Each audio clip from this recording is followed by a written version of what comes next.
Israel's Mossad chief, David Barnea, reportedly visited Qatar to meet senior officials over the weekend. The meeting was aimed at discussing the release of more than 235 hostages held by Hamas.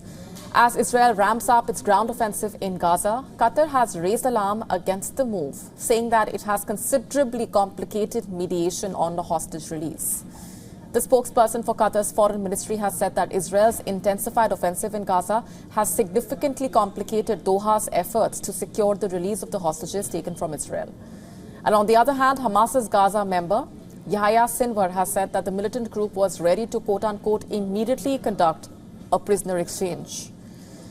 And this exchange deal includes the release of quote-unquote Palestinian prisoners from Israeli jails in exchange of the hostages held by Hamas during the unprecedented attack on Israeli soil on the 7th of October.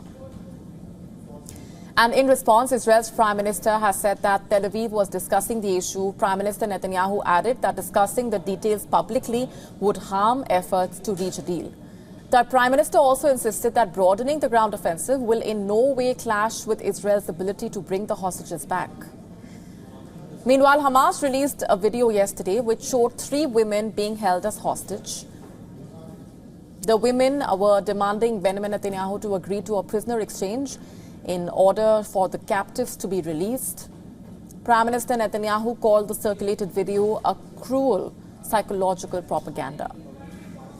Earlier, the Israeli military had said that they rescued a female soldier from captivity in Gaza. A military statement said that soldier Ori Megadesh was brought back during a ground operation after being kidnapped by Hamas on the 7th of October. The statement went on to reveal that the soldier was medically checked, is doing well, and has in fact met with her family. But the tragic reality still looms. A 23-year-old German-Israeli woman abducted by Hamas gunmen has been declared dead. Shani Luke was present at the music festival in the Israeli desert, which was the first attacked location that the militant group hit in the ongoing war. Israel's foreign ministry published a statement on X confirming Shani's death. The post also said that Shani was tortured and paraded around Gaza by Hamas. Protests against the Netanyahu government from Jewish communities in Israel and the world over have only grown louder.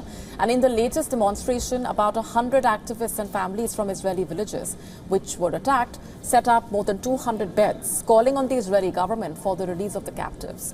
The beds, which symbolized hostages, were set up outside Jerusalem mayor's office yesterday.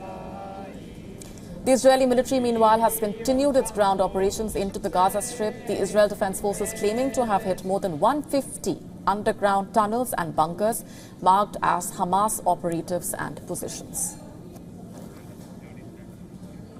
And for more on this, our correspondent Jody Cohen getting us this report. US Secretary of State Antony Blinken met with Qatar's Prime Minister on Monday and discussed efforts to release the hostages. Now, there's been a campaign launched for the release of the hostages, and I met some members of the families of those who've been kidnapped, and it's indescribable what they are going through. For example, Hamas just released a propaganda video of some of those hostages, and this has been called psychological warfare. The families are trying to raise awareness of those who've been kidnapped and their plight, and there are art installations across the country to try and keep the momentum up and keep those hostages in people's thoughts.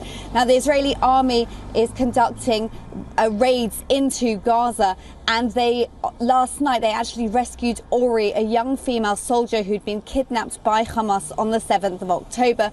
They're not releasing the details of the rescue operation. They don't want to give intelligence to Hamas to prevent further operations like this from going ahead in the future.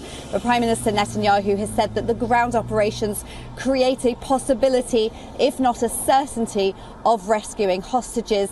And Benny Gantz, who remember had been in the opposition and joined the Israeli Emergency Unity government, said that Israel will use every means to return the hostages from Gaza. This is Jody Cohen for WION World is One. WION now available in your country. Download the app now. Get all the updates on the move.